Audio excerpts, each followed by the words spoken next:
Hello, everyone. Welcome to another episode of Coin News Extra virtual panel discussion. Today's episode is the fourth episode of Coin News Extra panel discussion. So it is a program where we discuss about matters arising, pressing issues, and things that are happening around the crypto and blockchain space. So today we'll be looking at the challenge that we're facing in the world, the coronavirus pandemic, the impact of it, because we have two events that are coming up. Coronavirus is already in existence, and we have Bitcoin halving coming on the 12th of May. So we want to know how it's going to affect the crypto space. So we have two people all from different parts of the world joining us. We have Abdulrhman Abdulaziz.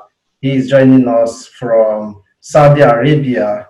He is a digital transformer and innovation leader. You are welcome, sir. Hello. Thank you. Thank you so much.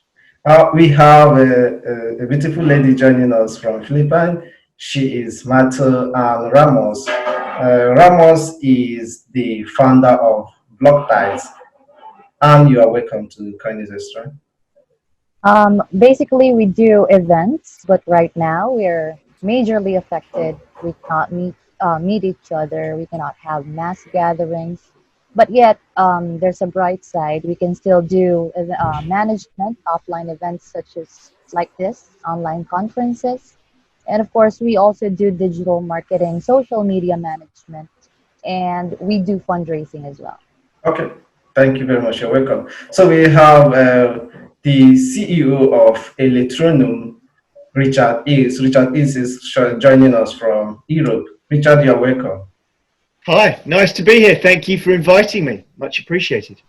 Okay, thank you for joining us. So let's go straight to the topic of the day. So we all know what is happening in the world today, and it has really affected the other sectors of the economy. It has really affected the oil price. It has really affected the stock market. So let's start. How is it affecting the crypto space, and how is the coronavirus affecting the crypto space? So for the question that you have, with my own perspective that the Bitcoin price, according to my own research, that it will be affected by the upcoming halving event in May. So the main point of this contention of this topic, whether or not the event is already priced into the market. So a halving event for other people that doesn't know about it, it's an event in Bitcoin is when the number of new Bitcoin created about every 10 minutes is cut in half. So with my own perspective, it's going to be really affected. Some says by CZ, by Binance, that it will be majorly affected, but he doesn't want to conclude any comments about it. So that's my opinion about it. Okay, that's interesting. Richard, how is the coronavirus pandemic affecting the crypto market? Oh, I think it was very interesting. Oh, I'm so sorry. Oh, that's okay. I think it was interesting when the COVID-19 sort of panic hit the United States. I think that it was very interesting to see the markets in turmoil. And when I say the markets, I mean the traditional equities market. So the S&P and the FTSE. We had huge falls in a very short space of time. And at that point, there was a really interesting correlation in that there was a sell-off, quite a substantial sell-off in Bitcoin. There was a substantial sell-off in gold. There was a substantial sell-off in equities. I don't think that there'd ever been an event like it. And certainly everybody in crypto held their breath at that time, I think, because unprecedented events are very difficult to predict and garner anything from. However, what's been reassuring, I think, to the crypto community, and certainly very interesting indeed, is that that once things settled down a little bit and people stopped their initial panic, that money has flooded back into the Bitcoin market and the crypto space in general. And And I think that whilst that there was an initial convergence of those, everybody was selling everything off to get into cash. If you look at, I won't give an opinion necessarily on where I think Bitcoin's price will be, but I will say that I think the traditional equities markets are massively overpriced. And so people are looking for value.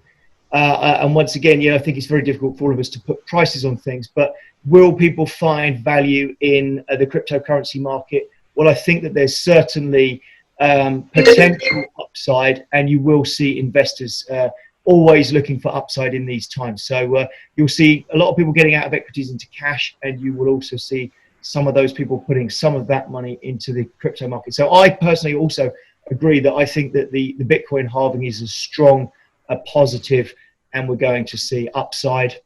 But again, please don't, this is not investment advice. That's interesting. It's not investment advice. You're just saying your own view. So, Abdulrhman, how is the pandemic? How is it affecting the crypto price or the crypto space?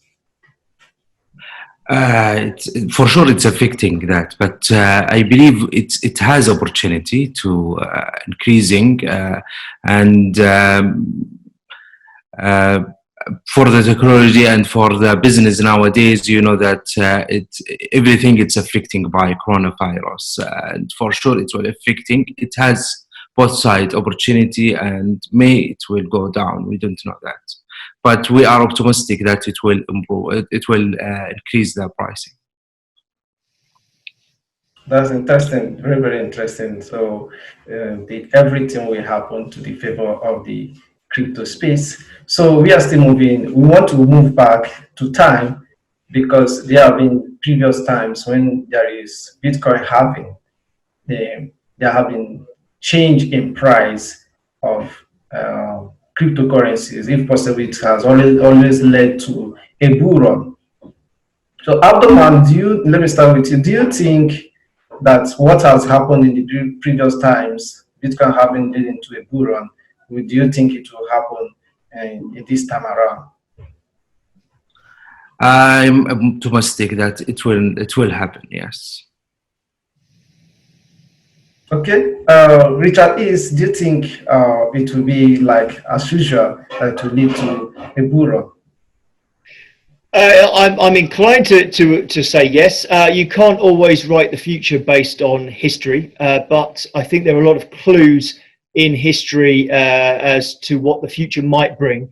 I think Plan B, with his prediction of the stock to flow ratio, has written some very interesting things. And if anybody hasn't looked at stock to flow theory for Bitcoin, please Google it, because it's a very fascinating subject, and certainly one that's going to be very interesting to watch closely over the coming period. So like I say, my opinion is that it's likely to have a very positive effect on Bitcoin's prominence.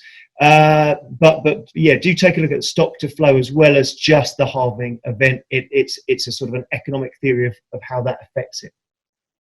Okay, interesting. And Ramos, do you think that history will repeat itself when it comes to Bitcoin? Perspective.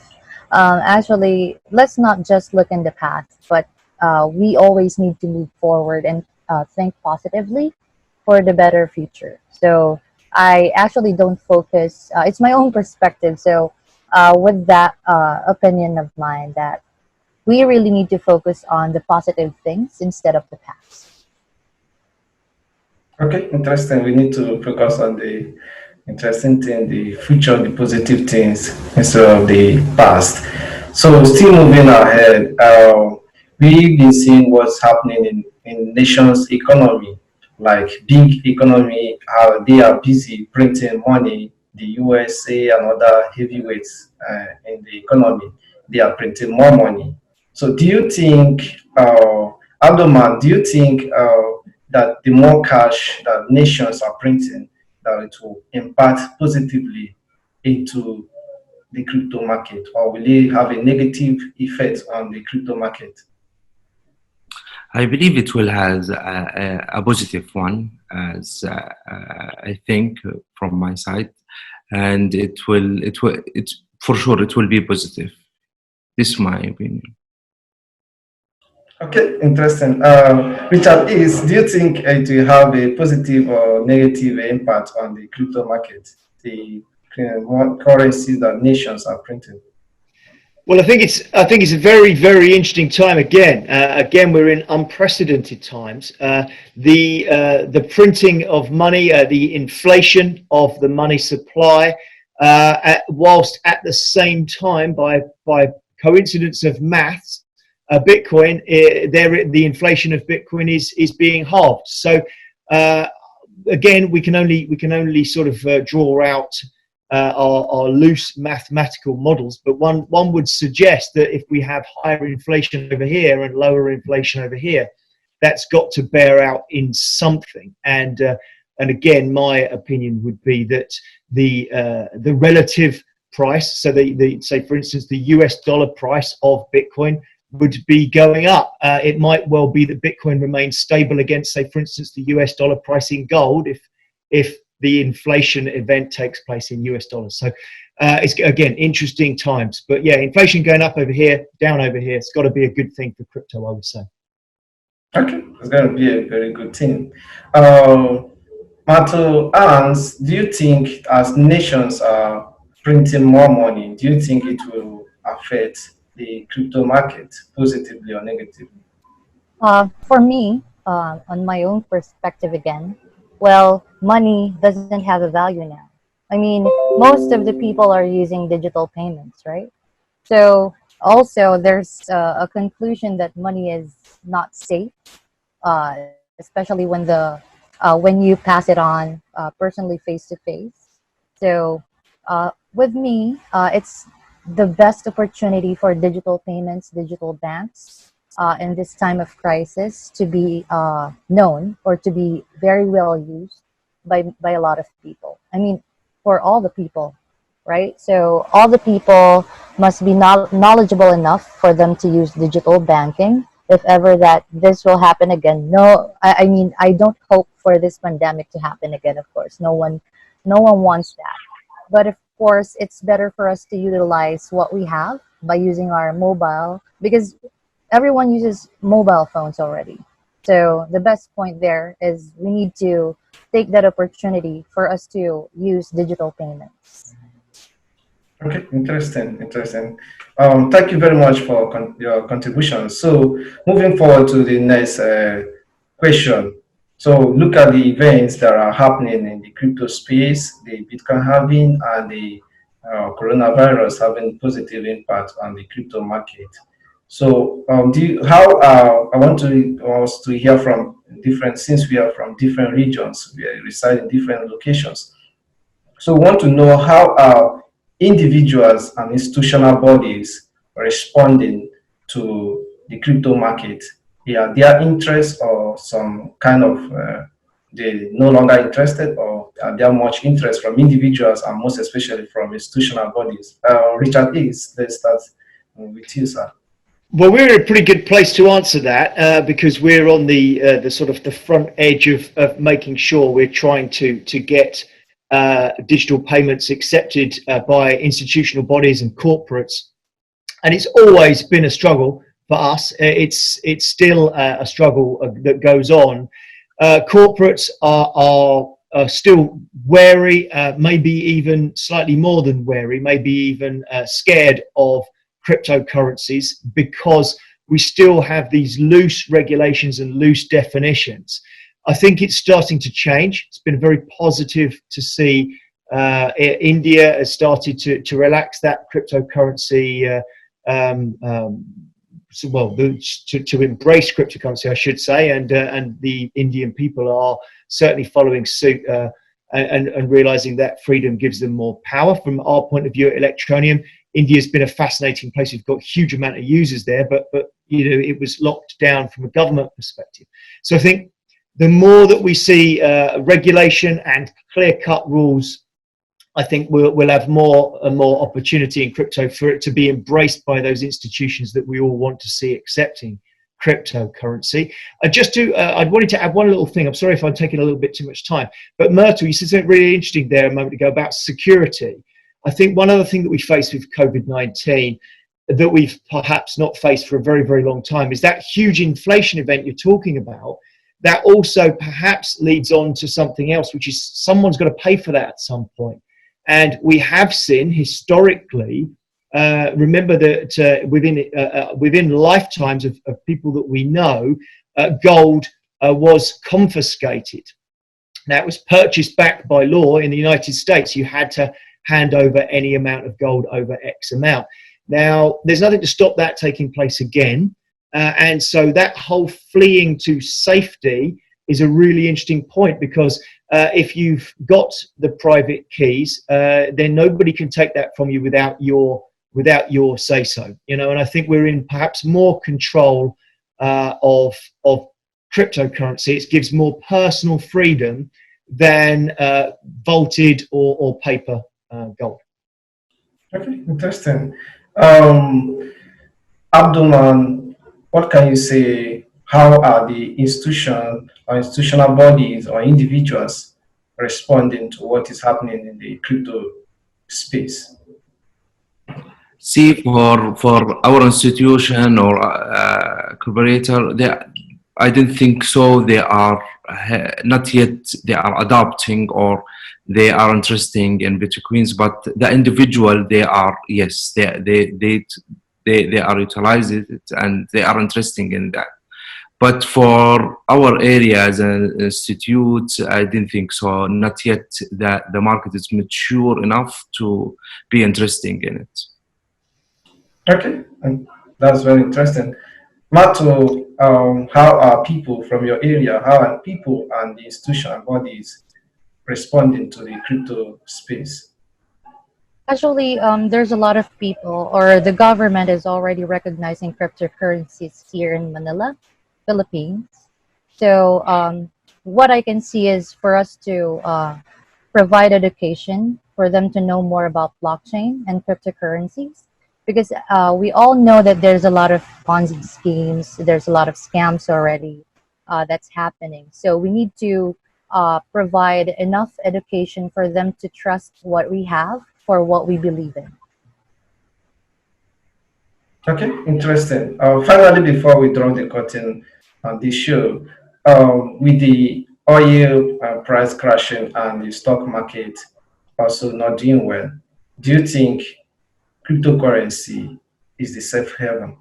Abdulrhman, let's start with you. I didn't think so. It's a safe haven, but the oil prices drop. It's affecting the economic and the central banks, but I didn't think so. Bitcoins until now, it's safe haven. Okay, you say you don't think so? Yes. Okay. Okay. Myrtle, what do you think about it? Do you think the Bitcoin or crypto space will be the safe haven? Well, actually, again, this is not a financial advice. So do your own research. Talk to the right people, because the internet is already there in front of you. You can search everything. Just make sure that you do your own due diligence. So that's my advice. Interesting. Very interesting. Oh, Richard Ells, what do you think? Yeah, they were wise words from Myrtle, weren't they? The avoidance. Whenever there's a prediction coming, all of us squirm in our seats a little bit, because I don't think any of us can talk about price, the future, without people thinking it's a prediction and they should base their investments off it. What I will say, and again, it's my personal opinion, it's not advice, but what I will say is that you should not ever have all of your financial wealth stored in one particular asset class. So, in the way that I don't know who could have predicted this about the oil price. It's been a very shocking event to me, and my exposure to that is through some equities in some UK petroleum companies. It's not been massive exposure, and the same thing should be true of all parts of your investment portfolio. If you have that spread up across not just the globe, but across asset classes, what I do believe is that everyone should have some cryptocurrency within their portfolio. That's something, and we still aren't seeing that. So if we just had that, it would certainly expose them to a different risk class, which would then spread their portfolio more and give them a better hedge against risk. Whether or not it's a safe haven, I think, is seriously debatable. But should you have some in there to spread your risk? I believe that you should. Okay, that's very, very interesting. We really appreciate your time and every effort you put in place to honor our invitation. So thank you very much, Myrtle, and for joining us on today's edition of CoinDizestra panel discussion. Thank you so much, and it's really an honor because actually I've met someone from Nigeria that he also wants to help unbanked people there. So of course I'm working on a project to serve Nigeria as well because it's very hard to supply Bitcoins there, and you know that. So thank you so much for inviting me here. Okay, that's interesting. Abdulrhman, thank you for joining us. Thank you so much. Richard Ells, thank you for joining us. Thank you very much as well. Very much appreciate it. You probably already know we've got exciting things going on in Nigeria. Some really great sellers on any task. So yeah, exciting times to live in cryptocurrency. I wish you and all your families all the very best in this horrible time, and let's hope we get out of lockdown soon so that we can have more of the real events where we get to see real people and get out of our houses or lofts. Okay, yeah. Thank you very much. So